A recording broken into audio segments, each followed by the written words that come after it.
The end, beautiful friend, this is the end, my only friend, the end. Eh oui, l'immortelle chanson des Doors et de Jim Morrison, This is the end, my friend, magnifique. Alors, est-ce qu'on est enfin ou on est au début ? Eh oui, il s'est passé beaucoup de choses. On en parlait, vous vous rappelez, le 14 mai, je crois qu'on était parmi les premiers, en tout cas, dans les médias, à raconter, je vous ai raconté, il y a donc 6 jours, ce qui se passait, effectivement, ce qui s'est passé entre le FBI, la CIA, dans le Oval Office d'Obama, dans ces jours de janvier 2017, avant que Donald Trump ne prenne véritablement le pouvoir. Il s'est passé beaucoup de choses, et il continue de se passer beaucoup de choses. On va en parler avec quelqu'un qui a fait aussi une magistrale synthèse 2 jours plus tard.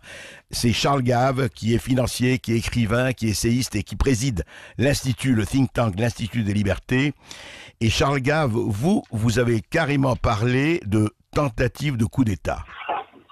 Ben oui, c'est un peu ce qui s'est passé, puisque on essaye d'empêcher un homme qui a été élu légalement d'exercer les pouvoirs en lui mettant des bâtons dans les roues pendant les années qui ont suivi, comme chacun a pu le voir. Donc oui, il y a eu une tentative de coup d'État aux États-Unis. Je crois que ça, c'est complètement indiscutable.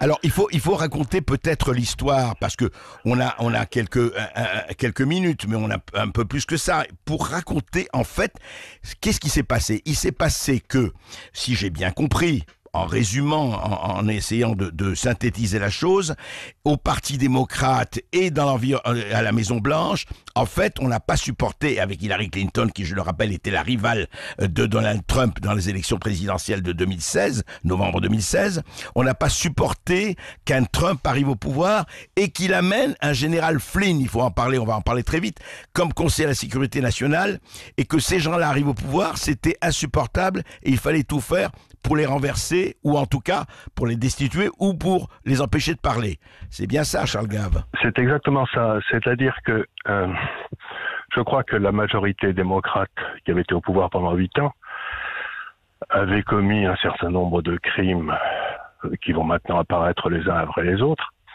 Vous dites crimes, carrément. Oui, tout à fait. Aussi bien, on pourra peut-être en parler, aussi bien en Ukraine qu'au Moyen-Orient, etc. Et que ces gens-là étaient à peu près certains que Mme Clinton serait élue. Et donc, il était peut-être pas très nécessaire de couvrir leurs traces avec beaucoup de soin. Vous savez, puisque les mêmes équipes allaient rester au pouvoir et donc ça ne sortirait jamais. Et puis, il y a eu ce coup de tonnerre extraordinaire de l'élection de Trump. Et à ce moment-là, je crois qu'ils ont dû avoir une peur bleue et ils se sont dit, il faut absolument qu'on empêche ce gars de gouverner. Et donc tous les gens qui avaient été mis aux positions clés pour empêcher l'information de sortir, qu'il s'agisse de Comey, qui était le patron du FBI, qu'il s'agisse du patron de la CIA, qu'il s'agisse du patron du renseignement aux États-Unis, etc., ont commencé une espèce de campagne de diffamation contre Trump en disant qu'il était un agent russe. Et à partir de là, c'est là qu'il y a eu l'enquête de Mueller et ça a empêché Trump de gouverner pendant 2 ans. Au bout de 2 ans, il a réussi à remplacer un ministre de la Justice qui était complètement inefficace, qui s'appelait M. Sessions, qui était un ancien sénateur du sud des États-Unis, pour le remplacer par un homme tout à fait éminent qui s'appelait Barr, qui avait déjà été ministre de la Justice aux États-Unis. Et depuis, ça fait donc à peu près 1 an que Barr est en train de nettoyer les écuries d'Augias. Et en nettoyant les écuries d'Augias, les documents commencent à sortir. Et ces documents sont tous plus accablants les uns que les autres. Donc il y a en fait 2 affaires dans cette affaire, si vous voulez. Il y a la première, c'est la tentative de coup d'État contre Trump. Et la deuxième, qui est encore plus tordue à mon avis, mais sur laquelle les documents ne sont pas encore sortis, c'est l'affaire du général Flynn. Parce que le général Flynn, qui était un démocrate, il faut savoir, il était d'une famille démocrate. C'était un homme tout à fait... Alors racontez-nous Flynn. Flynn était déjà en poste sous Obama, c'est bien ça. Et c'était comme il était démocrate, on l'avait mis général, c'était lui qui avait été un des responsables de ce qu'on avait appelé The Surge pendant la guerre en Irak, c'est-à-dire de la contre-attaque des États-Unis pour éviter d'être défait en Irak. Et donc il avait été mis là, parce qu'il était démocrate, et puis probablement il s'est engueulé de façon tout à fait épouvantable avec Obama, parce que Flynn était très inquiet du danger islamiste, alors qu'Obama l'était pas du tout. Donc il a été viré, mais ayant été patron des services secrets de l'armée, il connaît l'endroit où tous les cadavres de Clinton, d'Obama sont enterrés, de Biden sont enterrés, en Ukraine, en Syrie, en Libye, ce que vous pouvez imaginer. Et donc il y a une double manœuvre là. Il y a bien sûr empêché Trump de gouverner, mais la deuxième manœuvre, c'est surtout d'essayer de déconsidérer Flynn pour que ses témoignages sur ce que ces gens-là ont fait ne soient pas recevables en quelque sorte. Et donc vous avez surtout une double ce qui a manœuvre. déclenché. Oui, une double manœuvre, Charles Gave, et ce qui a déclenché l'affaire, donc dès 2016, dès avant l'élection de Trump, c'est qu'on avait appris que Trump allait prendre Flynn comme conseiller national à la sécurité. Donc il allait peut-être parler et dire ça, c'est ça? Il allait certainement parler et dire ça, et d'ailleurs, au moment de la passation des pouvoirs, Obama a dit à Flynn que la seule personne qu'il ne devait pas engager, a dit à Trump que la seule personne qu'il ne devait pas empêcher, c'était Flynn. Donc, Obama il l'a déconseillé, ouais. Il l'avait conseillé, surtout vous ne le prenez pas, c'est pas un type sûr et tout et tout. Donc, ils étaient morts de peur de Flynn. Et donc, il a été embauché comme conseiller de la sécurité, c'est-à-dire le gars qui parle à l'oreille du président pour tous les problèmes de sécurité aux États-Unis, qui a accès permanent à lui. Bien sûr. Et donc, il s'apprêtait sans doute à dire un certain nombre de choses. Et ce qui s'est passé, c'est que Flynn, dans ses activités, a commencé à donner des coups de téléphone à l'ambassadeur de Russie, parce que Obama venait de prendre des mesures contre la Russie, vous savez, à cause de l'Ukraine. Oui, il devait parler à tout le monde comme conseiller national à la sécurité. D'abord, il devait parler, mais il a parlé un peu plus. Oui. Comme Obama venait prendre des mesures de sanctions contre la Russie, en ayant demandé à l'Europe de faire pareil, dès qu'il est arrivé, Flynn a pris le téléphone et a dit à l'ambassadeur, vous savez, ne faites pas de contre-représailles trop fortes parce que on va changer d'administration et c'est pas du tout notre politique. Et cette conversation a été entendue, écoutée par le FBI, ce qui était tout à fait extraordinaire que le FBI... Et illégal, et que le FBI écoute la conversation que le Conseil de la sécurité de Trump avait avec l'ambassadeur russe. Et à partir de cette conversation, que l'on a commencé toute l'histoire de Trump et la Russie sont dans le même lit, quoi. Oui, et alors Charles Gave, je rappelle justement, lié à ça, le 5 janvier, réunion à la Maison-Blanche, dans le Oval Office, avec Obama, tout l'état-major des entourages Obama, les Powers, Brennan, Comey, Susan Rice, Clapper et compagnie, c'est-à-dire la CIA, l'ambassadeur de l'ONU, la sécurité nationale, etc. Et il retient Comey, donc le patron du FBI, et il lui dit, est-ce que vous croyez qu'il faut tout communiquer à l'équipe arrivante, donc l'équipe de Trump, notamment les choses sur la Russie. Comme il lui dit, qu'est-ce que vous en pensez? Obama lui dit, écoutez, attendez un peu, peut-être qu'il faut continuer l'enquête par rapport à ce qui se passe entre ce que vous avez dit, Flynn et l'ambassadeur russe. C'est-à-dire, dès le départ, on dit, on ne va pas dire tout à l'équipe arrivante, ce qui est quand même assez non étonnant, seulement on va pas dire toute la vérité, on va pas transmettre les dossiers en quelque sorte à l'équipe arrivante, ce qui est déjà un vrai scandale. Mais ensuite, on ne prévient même pas le président des États-Unis que son conseiller principal pour la sécurité est sous enquête. C'est ce qui est tout à fait extraordinaire. Et on prévient le président des États-Unis qu'il y a un dossier sur lui complètement qui est sorti où il aurait fait des bêtises sexuelles à Moscou, qui était un tissu d'ânerie et qui était un tissu d'imbécilité. Et le dossier financé par Clinton et par les démocrates. Pas financé par Clinton, financé par les démocrates, et qui était un tissu d'ânerie, et que le président, donc le 6 janvier, le président est prévenu que ce dossier existe, et le 7 janvier, Comey le fait fuir, le file à la presse, au Washington Post, etc., et ça commence à sortir dans la presse, alors que Comey savait que ce dossier était faux. C'est ça. Ils savaient tous que ce dossier était faux. Ils savaient tous que ce dossier était faux, y compris Obama. Donc, ils se servent d'un dossier dont ils savent qu'il est pourri pour discréditer Trump, et c'est de là que part. Ensuite, ils envoient 2 agents le 24 janvier chez Flynn pour C'était gentiment. Il téléphone à Flynn en disant on aimerait vous connaître parce que maintenant qu'on va travailler ensemble, parce que c'était le FBI, donc on aimerait vous parler et tout. Les deux types arrivent, posent des questions à Flynn sur ses conversations avec l'ambassadeur russe. Flynn leur dit qu'il ne se souvient pas, ce qui est quand même la moindre des choses, parce qu'ils n'avaient pas posé des questions. Et dans les jours qui suivent, Flynn est attaqué parce qu'il a refusé de répondre aux attaques du FBI. Alors que cette enquête, cette visite était complètement illégale, qu'on lui a pas donné ses droits, vous savez, normalement, qu'il n'était pas accompagné d'un avocat. Et c'est donc tout le procès qui a suivi de Flynn ensuite était fait sur des choses qui étaient illégales. C'est-à-dire que le FBI... Et un piège. C'était un piège pur et simple. Pour le faire tomber. Tendu par le FBI.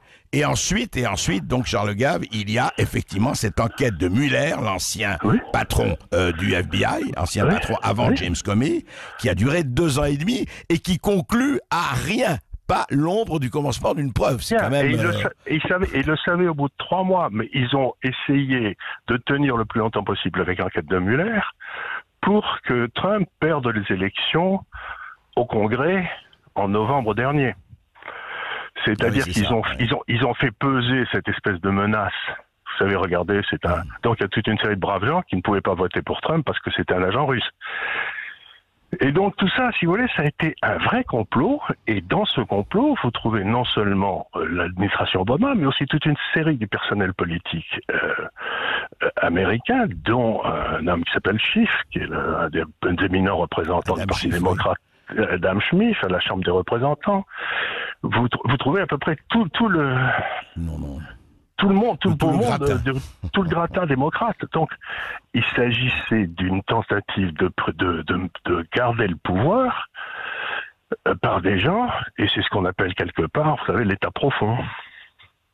Oui, et d'où effectivement la tentative destitution. Et il faut rappeler, pendant tout ce temps-là, ça a duré 2 ans et demi, 3 ans. C'est-à-dire, imaginez un président de la République, que ce soit Macron, Hollande, Sarkozy, qui ont eu des attaques et qui ont des attaques, mais du matin au soir, toute la presse, la radio et la télévision, disons à 90%, sauf 2 ou 3 exceptions, qui le traitent de comploteur, qui le traitent d'agent russe, qui le traitent de valet de Poutine, qui le traitent tout ça et qui disent il faut qu'il soit impeach, destitué. Il faut qu'il soit impeach, mais alors le plus extraordinaire, c'est qu'il y a des documents qui viennent de sortir que je trouve tout à fait amusants. C'est que le chef de la CIA, le chef de service secret en renseignement, Monsieur Schiff, Adam Smith Schiff, etc., chaque fois qu'ils étaient interrogés par une chaîne, ils disaient nous avons les preuves objectives que Monsieur Trump a eu des contacts avec la Russie. Donc ils avaient des preuves que c'était un traître. Ils n'arrêtaient pas de le dire en public. Mais quand ils ont été interviewés en secret, sous serment par le Congrès, à ce moment-là, à chaque fois, ils ont dit nous n'avons aucune preuve.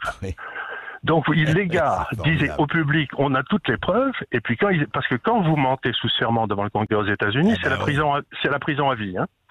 Vous sortez plus de tôle. Donc vous aviez ces gars qui mentaient comme des arracheurs de dents et qui sont maintenant qui sont stipendiés, si j'ose dire, par toutes les grandes chaînes du style CNN, etc. Ils sont tous conseillers spéciaux auprès de ces chaînes-là. En plus. Donc vous avez une complicité des chaînes incroyable. Ouais. Restez avec nous, on va continuer, c'est passionnant, après cette petite pause, à tout de suite. Alors, effectivement, je vous dis, c'est la matière, c'est quand même assez hallucinant, c'est la matière de plusieurs films qui vont sortir d'ici quelques années. Charles Gave, on démonte un peu la mécanique, mais qui est quand même tout à fait hallucinatoire, on pourrait dire. Et les choses sont en train de sortir, les documents sont déclassifiés. Qu'est-ce qui peut arriver maintenant ? Qu'est-ce qui peut et va arriver maintenant ? Alors, il faut mettre un petit peu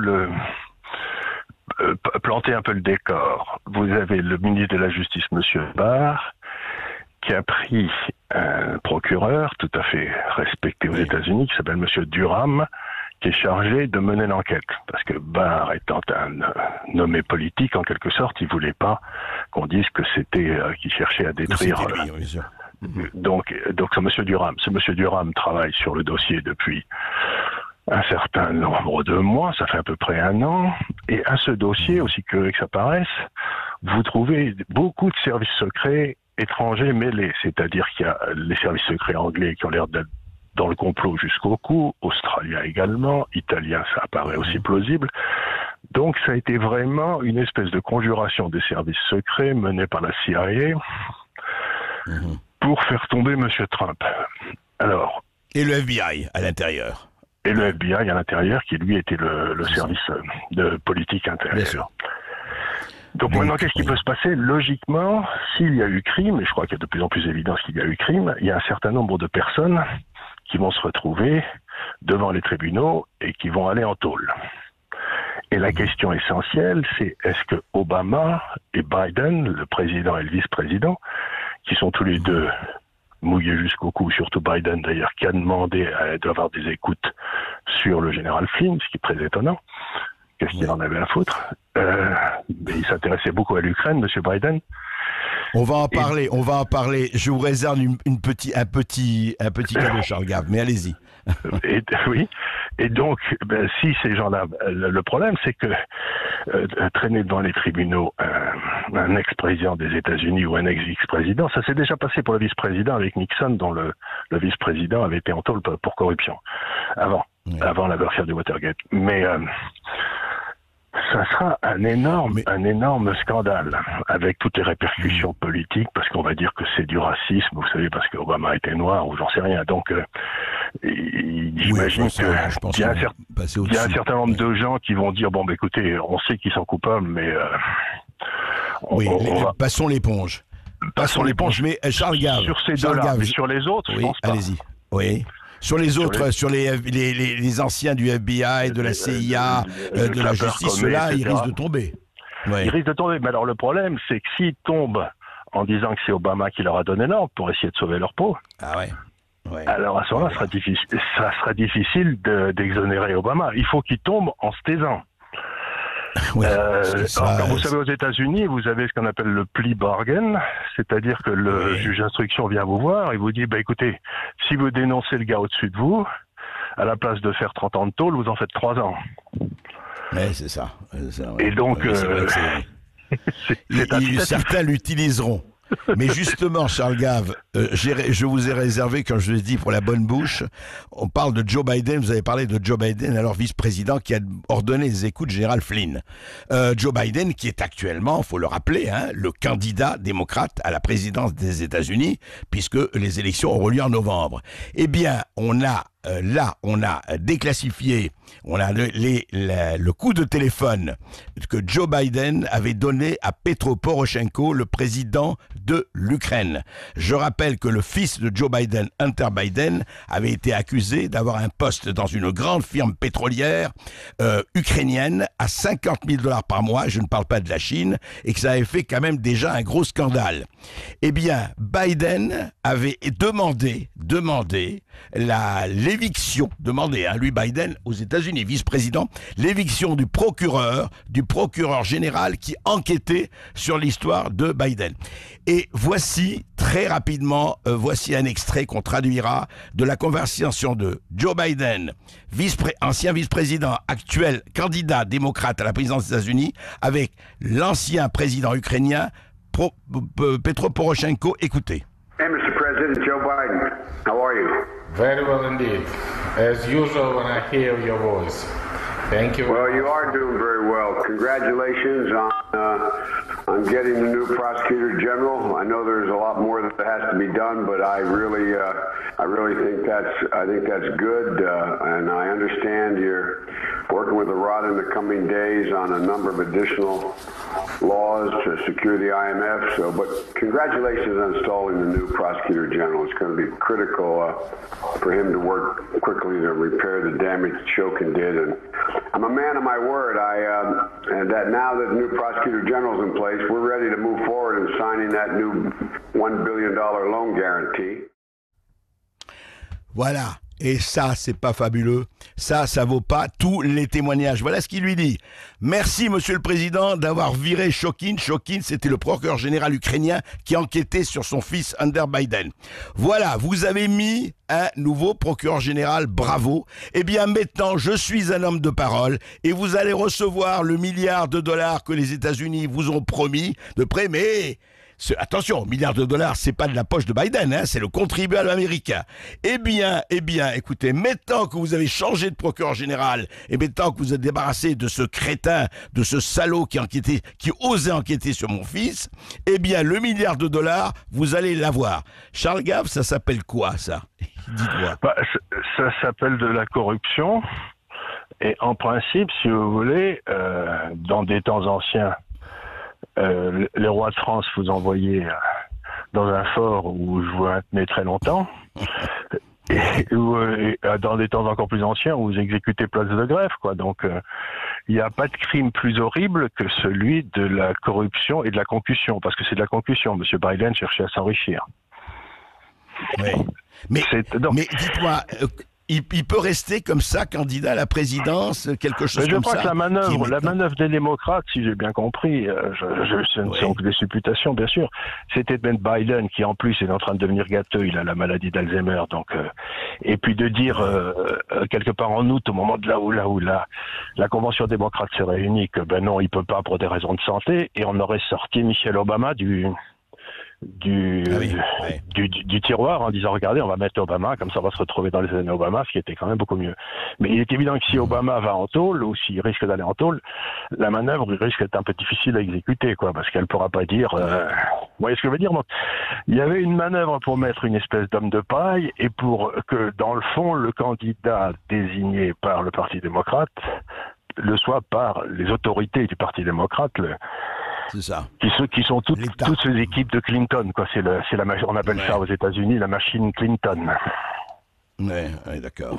Et donc, à mon avis, ils vont coller. Mais ce qui va se passer, c'est que Sanders va revenir en tête et en disant, écoutez, c'est moi qui dois être candidat démocrate. C'est pas. Alors, souvent, ils vont pas être dans la panade.